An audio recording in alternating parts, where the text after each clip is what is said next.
Hi, I'm Mrs McTaggart. In this video we're doing lesson number 6 in the vector topic at Higher, and we're looking at calculating the angle between two vectors. We will also be looking at perpendicular vectors in this video as well. We're going to take the scalar formula which we learned in the last video, the A dot B that's given to you on the formula sheet, and we're going to rearrange it.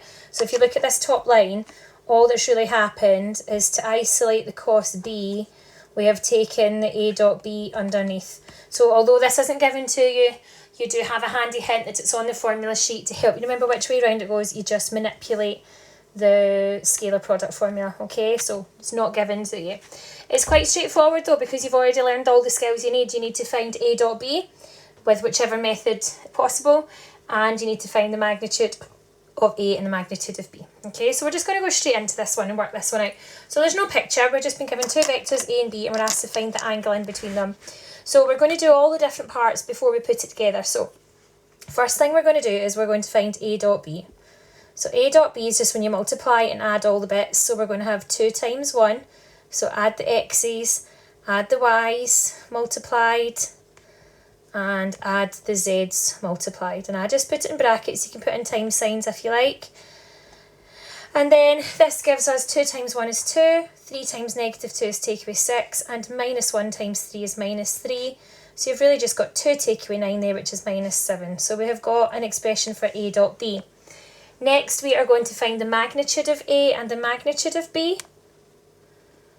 So the magnitude of A can be written as the square root of 2 squared plus 3 squared plus negative 1 squared, which is going to be 4 plus 9 plus 1, which is 14. And we're just going to leave it as a surd. We're going to leave it as root 14. Then we're going to find the magnitude of B. So I'm going to create myself lots of space here, okay? So I'm going to find the magnitude of B. So the magnitude of B, I forgot my wee lines, is square root of 1 squared plus negative 2 squared plus 3 squared, which is just going to be the same numbers as above actually. So it's going to be 1 plus 4 plus 9, which is square root of 14 again. So A and B are actually the same vector, or same length even. Right, so now we can go and do our formula. So just a reminder that the formula was cos theta equals A dot B over magnitude A and magnitude B. And we just simply sub all these numbers in. So we have minus 7 on the top, we have root 14 on the bottom is cos theta. Now square root of 14 times the square root of 14 is just 14. So we have minus 7 over 14. And this is looking like a non-calculator one because that gives us negative 1/2. So we are applying this into our all sine tan cos table. Cos is negative, so we're going to use the sine and the tan boxes. Now the angle of theta is always between 0 and 180, so we're actually only going to apply it into the sine box. My acute angle that gives me 1/2 is, cos of 1/2 is, that would be 60. So theta equals 180 minus 60. So theta equals 120 degrees in this case.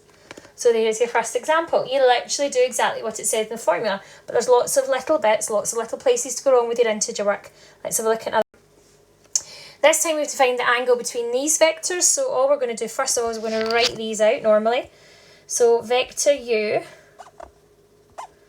is, okay, I've got I giant K, so it's just 3, negative 4 and 1. So you take all the coefficients before the letters. V is missing a K. So V is just 12 and 5 and 0. Our formula when we come to it will be cos theta equals, it will be U dot V this time, just changing the letters, over magnitude U, magnitude V. So that's all the little different bits we're going to go work out the sides. So let's start with U dot V. So U dot V is 3 times 12 plus negative 4 times 5 plus 1 times 0. So we've got 36, take away 20 plus 0, so we have 16. So the top of our formula, if I just put it in just now, is 16. Magnitude of u is going to be the square root of 3 squared plus negative 4 squared plus 1 squared, which is the square root of 9 plus 16 plus 1, which is 26. So we'll leave that as root 26. Magnitude of v is going to be the square root of 12 squared plus 5 squared, which is 144, plus 25, which is 169, and the square root of 169 is just 13. So on the bottom we've got root 26 times 13, I'm just going to write it the other way around, is 13 root 26. Now this one requires you to go and use a calculator, and it gives you a decimal of 0.241 and so on. Remember, at that point you hit shift cos to get your actual angle. So shift cos of my answer, which is 76.0 degrees. I think it's okay to just say 76 degrees in that case. So that is that one, okay. A different style, a bit more working to do, well, probably the same amount of working to do, but just showing you a different scenario. One without a calculator, one with. Okay, now we're going to talk about perpendicular vectors. Sometimes this is taught completely separately, but I thought it kind of makes sense to do it at this point just now. So if a dot b equals 0, so if that comes out as an answer, that means that a is perpendicular to b. And similarly in reverse, if I told you that two vectors are perpendicular, you can set a dot b equals 0. So we're going to be using this fact now. And just to show what's going on here is, if you look at these two vectors here, if I told you that a and b were both a vector of 1, there's an right angle degree in there, so you would be doing a cos of 90 at some point, and cos of 90 from your cosine graph, your 90 is here, so you're always going to come out with 0, so you're always going to have something times 0, so a dot b will always turn out to be 0 in that case. So this is worth remembering. It's not given to you, but you can apply it both ways. Sometimes you have to prove something's perpendicular, sometimes you have to use that fact and go on to get an unknown. So let's have a look at this example. So we've got P, Q and R, and we have to show that the angle QPR is pi over 2, which is another way of saying it's 90. We're asked to show that these are perpendicular, basically. So a little sketch, right? So I'm just going to draw PQR. So this would be P, this would be Q, this would be R. And I've written here to sketch to remind you to do this, to do it for directions. Now remember, we want both our arrows to be pointing in the way or out the way. I prefer out the way, so we're going to do it this way. So my formula that we're going to be using would be cos theta equals, now watch the way the arrows go, it's going to be QP dot QR. Okay, so whichever way I've drawn the arrows on the picture, and then that will be over magnitude QP times magnitude QR. I'm sorry about my writing here, it's a wee bit messy with these Q's. So this is what we're going to have to work out. We're going to have to work out all these little bits individually. So let's start with QP. So Q to P equals P minus Q. It's going to take up an awful lot of room in my slides. So P minus Q will be 3, 5, negative 3. Take away Q, which is 5, 8, negative 9. Which will be negative 2, negative 3. And that will become minus 3 plus 9, which is 3. Now, while I'm there, I'm probably just going to go get the magnitude of QP just now.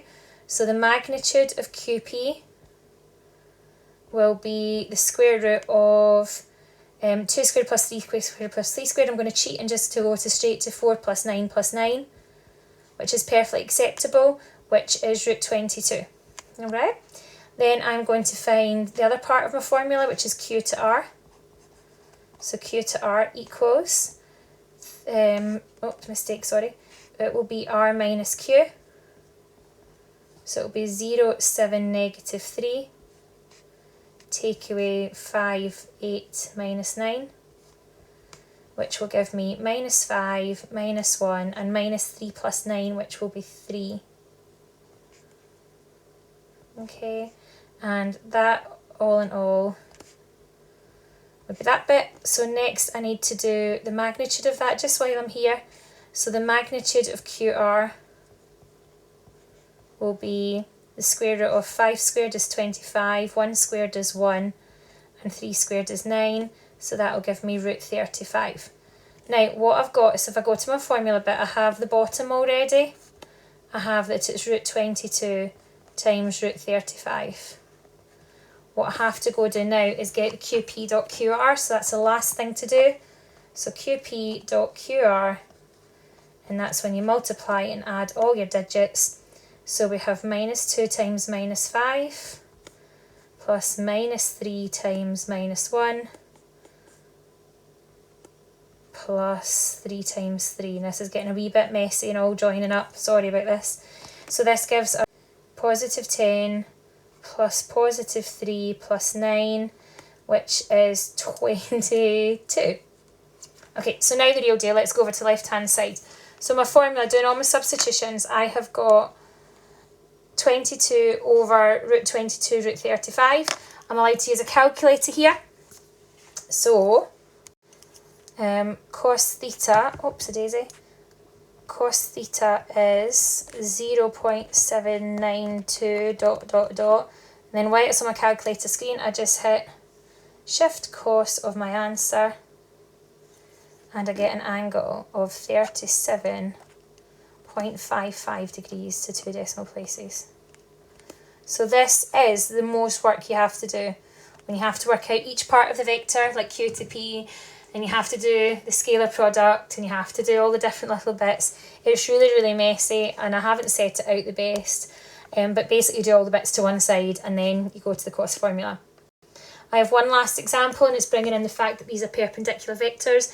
So I've been told that two vectors are perpendicular, so I have to find the value of A. This is actually quite a nice one to finish on. So the minute you hear perpendicular vectors, you say P dot Q equals 0 since perpendicular. And the shortcut for perpendicular is perp with a little r, because I can't be bothered writing the full word perpendicular. Now you've got two options here. You can go straight into substitution, or if you want, you can write your two vectors out at the side, which is what I'm just going to do for this. So P is the vector, it's got an ijk, so P is the vector 1, negative 2, 2, and Q is the vector 4, A, and there's no value in front of the K, so it's really a 1. So this is what I'm going to be using. So I can do 1 times 4 plus negative 2 times A plus 2 times 1, all equals 0 since they're perpendicular. So I have got 4, take away 2A plus 2 equals 0. So 2 plus 2, no, 2 plus 2, it's 2 minus 2A. So 2 minus 2A equals 0. Take my 2A over, 2 equals 2A, and A equals 1. That is the way to finish that one off. So that's talking about perpendicular vectors. I hope this has helped. Have fun practicing this. Thanks for watching.